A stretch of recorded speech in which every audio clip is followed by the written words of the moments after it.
மோடியை ஓபிஎஸ் சந்திப்பதால் எடப்பாடிக்கு நெருக்கடியா, அதிமுகவை உடைக்க திட்டமா அப்படின்னு சொல்லி போட்டு ஒரு பயங்கரமான குண்டு மாதிரி ஒன்று வந்து விழுது.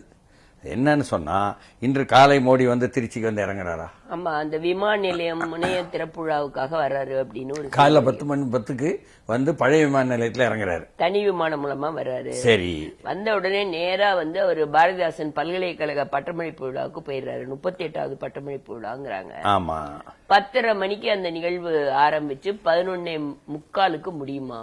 உடனே புறப்பட்டு திருச்சியில் உள்ள சர்வதேச விமான நிலையத்தினுடைய புதிய முனையம் என்பதை திறந்து வைக்கிறதுக்காக போறாரு. ஒரு 1200 கோடிங்கிறாங்க. அது மட்டும் இல்லாம பல்வேறு திட்டங்களை அங்கிருந்து அறிவிக்க போறாரு. பல்வேறு 19,000 கோடிக்கு உள்ள ரயில்வே, ரோடு, இந்த மாதிரி பல விஷயங்கள். ஆமா, அதுக்கப்புறம் 1:05 அதே லட்சத்தீவு போயிடுறாரு. இது பிரதமர் மோடியினுடைய வருகையும் பயணமும். ஆனா அவர் விமான நிலையத்தில் வந்து இறங்கும் பொழுது இருக்குல்ல, அந்த வரவேற்புல யார் யார் வரவேற்புல வருவாங்க என்பதுல ஓபிஎஸ் வரவேற்புக்கு போறாரு, அனுமதி வாங்கியாச்சு. அது மட்டும் இல்லாம வரும்பொழுது வரவேற்புக்கும் போகும் பொழுது வழி அனுப்பவும் அனுமதி வாங்கியாச்சு. ஆமா, அது மட்டும் இல்லாம ஆர்.என். ரவி என்ற ஆளுநருடன் சேர்ந்துதான் நேற்றைய இரவு தனி விமானத்துல போனாரு திருச்சிக்கு என்பதும் வெளியே வந்துகிட்டு இருக்கு. சரி, அப்ப என்ன, பிஜேபியினுடைய நிர்வாகிகளை வேற இந்த இடையில வந்து சந்திக்கிறாராம். ஆமா, மோடி வந்து அந்த வரவேற்பு விமான நிலையம் ஒரு ஆலோசனை கூட நடத்துறாங்க. 31 பேர் சந்திக்கிறாங்க. சரி, அதுல அவரு கேட்க போறாரு சில கேள்விகள் எல்லாம், எப்படி இருக்கு சூழல், எப்படி இருக்கு அப்படின்னு. தனியா நிக்கலாமா நம்ம அப்படிங்கிற தனியா தான் நிக்க போறோம். அதிமுக நம்மளை விட்டு போன பிறகு இல்ல, அதுக்கப்புறம் பாஜக கூட்டணியில இருந்து அதிமுக போயிருச்சு. மற்ற கட்சிகள் இருக்காங்கல்ல, யார் யார் இருக்காங்க, அவங்களோட இருக்கணுமா இல்ல தனியா நிக்கலாமான்னு கேட்க போறாராம். இல்ல இல்ல தனியா அவங்க எல்லாம் நம்ம கூட நம்ம தலைமையில எப்படி வருவாங்க, யார் யார் வராங்க, அவங்களுக்கெல்லாம் என்ன வலு இருக்குது, மக்கள் மத்தியில எப்படி வந்து நம்ம வந்து மனநிலை இருக்கு, மக்கள் மனநிலை எப்படி இருக்கு, ஆமா, இதையெல்லாம் கேட்பாராம். சரி, கேட்கட்டும். ஆனா இந்த வரவேற்பு பட்டியல்ல ஓபிஎஸ் இருக்கிறாருல்ல, அதுல அவர் வந்து அந்த இடத்துல பெருசா பேச முடியுமா நமக்கு தெரியல. ஆனாலும் கூட தங்களுடைய ஓபிஎஸ் அரசியல் எதிர்காலம் குறித்து கண்டிப்பாக இதில் வந்து உறுதி செய்யப்படும் என்பதை வந்து எல்லோரும் கருதுறாங்க. ஓபிஎஸ் அணியை உள்ளவங்க உறுதியா கருதுறாங்க. எடப்பாடி மேல ஊழல் வழக்கு வந்து ஒரு கோரிக்கை வைக்க போறாருங்கிற செய்தி அதுவும் வருது. ஓபிஎஸும் டிடிவி தினகரனும் இணைந்துதான் என்ன அரசியலில் அடுத்து எதிர்காலத்தில் கால் வைக்க போகிறார்கள் என்று டிடிவி 2 நாள் முன்னால சொல்லிவிட்டார். ஆமா, அதனால அது உறுதியாயிருச்சு. அப்போ ஓபிஎஸ் போய் பாஜகவினுடைய தனி அணியில தமிழ்நாட்டில் நிற்கும் பொழுது அதுல டிடிவி இருக்கிறார் என்பதாக நம்ம வந்து புரிந்து கொள்ள முடியுது.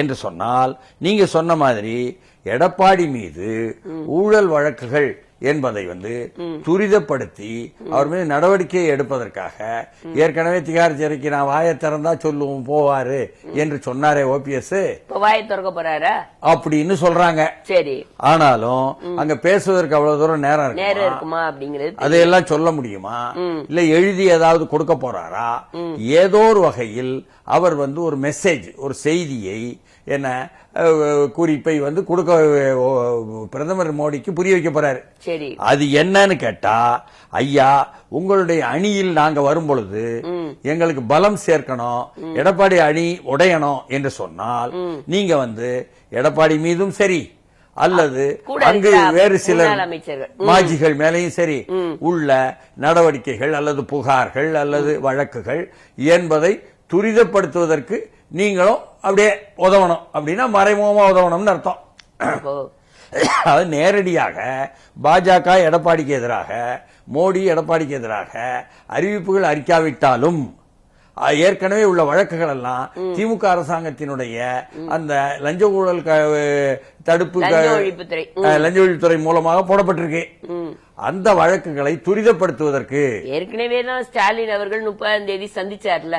அதுதான் விஷயம். ஆளுநர் அவர்களை சந்திச்சு ஆமா, அதையே துரிதப்படுத்த வேண்டும் அப்படி ஏற்கனவே நாங்க அனுமதி கேட்டிருந்தோம், ஏயா கொடுக்கல அப்படிங்கிற கேள்வி கேட்டிருக்காரு இல்லையா? அதாவது பல்வேறு மசோதாக்களை, தமிழ்நாடுடைய நலன் சார்ந்த மசோதாக்களை தாங்கள் கொடுத்துவிட்டு ஆர் என் ரவி இன்னமும் அதற்கு அனுமதி கொடுக்கவில்லையே என்பதை வலியுறுத்துவதை விட எடப்பாடி மீதான ஆர்.எஸ். பாரதி போட்ட அந்த லஞ்ச ஒழிப்புத்துறை மூலமாக இப்பொழுது துரிதப்படுத்தப்பட்டுக் கொண்டிருக்கும் ரூபாய் 4,800 கோடி ரூபாய்க்கான நெடுஞ்சாலை முறைகேடு வழக்கையும் அதே போல 2 அமைச்சர்களை குறிப்பா போடுறாங்க.